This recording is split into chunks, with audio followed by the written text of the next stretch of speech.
hello नमस्कार ನೀವು ನೋಡ್ತಾ ಇದ್ದೀರಾ ನ್ಯೂಸ್ ಫಸ್ಟ್ ಸ್ಪೆಷಲ್ ನಾನು ವಿಜಯ್ ವೀರಪ್ಪ ಸೊಳ್ಳೆ ಪರದೆ ಇರೋದು ಯಾಕೆ ಸೊಳ್ಳೆ ಕಾಟ ತಪ್ಪಿಸಿಕೊಂಡು ನೆಮ್ಮದಿಯಾಗಿ ನಿದ್ದೆ ಮಾಡೋಕೆ ಅಲ್ವಾ ಆದರೆ ಇಲ್ಲೊಬ್ಬ ಆಸಾಮಿ ಸೊಳ್ಳೆ ಪರದೆಯಲ್ಲಿ ಏನು ಮಾಡ್ತಿದ್ದಾರೆ ಗೊತ್ತಾ ನಗಬೇಕೋ ಅಳಬೇಕೋ ಗೊತ್ತಾಗ್ತಾ ಇಲ್ಲ ನೋಡಿ ಈ ಪುಣ್ಯಾತ್ಮ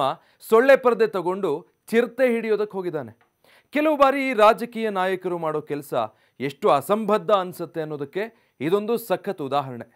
ಹುಲಿ ಹಿಡಿಯೋದಕ್ಕೆ ಆನೆ ಮೇಲೆ ಹೋಗೋದು ಚಿರತೆ ಹಿಡಿಯೋದಕ್ಕೆ ಬೋನ್ ಇಡೋದನ್ನು ನೋಡಿರ್ತೀರಾ ಆದರೆ ಇಂಥ ವಿಚಿತ್ರ ಎಲ್ಲಾದರೂ ನೋಡಿದ್ದೀರಾ ಇಲ್ಲೊಬ್ಬ ಬಿಜೆಪಿ ನಾಯಕ ಚಿರತೆಯನ್ನು ಚಿಟ್ಟೆ ಅಂತ ಕನ್ಫ್ಯೂಸ್ ಮಾಡ್ಕೊಂಡಿರಬೇಕು ಅನ್ಸುತ್ತೆ ಅದಕ್ಕೆ ನೋಡಿ ಗ್ರಾಮವೊಂದರಲ್ಲಿ ಬಂದಿದ್ದ ಚಿರತೆಯನ್ನು ಸೆರೆ ಹಿಡಿಯೋದಕ್ಕೆ ಸೊಳ್ಳೆ ಪರದೆ ಹಿಡ್ಕೊಂಡು ಹೊರಟಿದ್ರು ಏನು ಸೊಳ್ಳೆ ಪರದೆನಾ ಅಂತ ಆಶ್ಚರ್ಯ ಆಯ್ತಾ ಆದರೆ ಇದು ನಿಜ ಮಧ್ಯಪ್ರದೇಶದಲ್ಲಿ ಅಧಿಕಾರಿಗಳು ಚಿರತೆ ಸೆರೆ ಹಿಡಿಯುವಂಥ ಕಾರ್ಯಾಚರಣೆ ನಡೆಸೋ ವೇಳೆ ಬಿಜೆಪಿ ನಾಯಕರೊಬ್ಬರು ಸೊಳ್ಳೆ ಪರದೆ ಹಿಡಿದು ಹೊಲಗಳಲ್ಲಿ ಚಿರತೆಯನ್ನು ಹಿಡಿಯೋ ರೀತಿ ಅಡ್ಡಾಡಿದ್ದಾರೆ ಕಳೆದ ಕೆಲವು ದಿನಗಳಿಂದ ಈ ಪ್ರದೇಶದಲ್ಲಿ ಚಿರತೆ ಹಾವಳಿ ಹೆಚ್ಚಾಗಿತ್ತು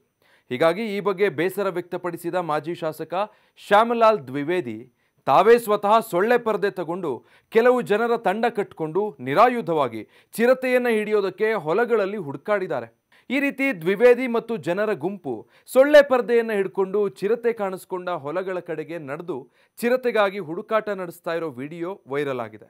ಈ ಬಗ್ಗೆ ಮಾತನಾಡಿದ ಮಾಜಿ ಶಾಸಕ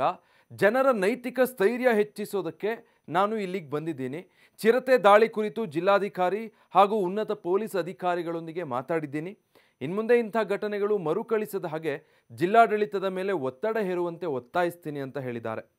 ಕಳೆದ 3 ದಿನಗಳಲ್ಲಿ ಪೊಲೀಸರು ಮತ್ತು ಅರಣ್ಯಾಧಿಕಾರಿಗಳು ಚಿರತೆಯನ್ನು ಪತ್ತೆ ಹಚ್ಚೋದಕ್ಕೆ ಶೋಧ ಕಾರ್ಯಾಚರಣೆ ಪ್ರಾರಂಭಿಸಿದ್ರು ಆದರೆ ಇನ್ನೂ ಕೂಡ ಚಿರತೆ ಸೆರೆ ಸಿಕ್ಕಿಲ್ಲ ಈ ಕಾರಣ ತಾವೇ ಸೊಳ್ಳೆ ಪರದೆ ಹಿಡ್ಕೊಂಡು ಒಂದು ಗುಂಪನ್ನು ಕಟ್ಟಿಕೊಂಡು ಚಿರತೆ ಹಿಡಿಯೋದಕ್ಕೆ ಓಡಾಡಿದ್ದಾರೆ ಈ ರೀತಿಯ ಮತ್ತಷ್ಟು ಮಾಹಿತಿಗಾಗಿ ನ್ಯೂಸ್ ಫಸ್ಟ್ ಡಿಜಿಟಲ್ ಪ್ಲಾಟ್ಫಾರ್ಮ್ಸ್ನ ತಪ್ಪದೆ ಸಬ್ಸ್ಕ್ರೈಬ್ ಆಗಿ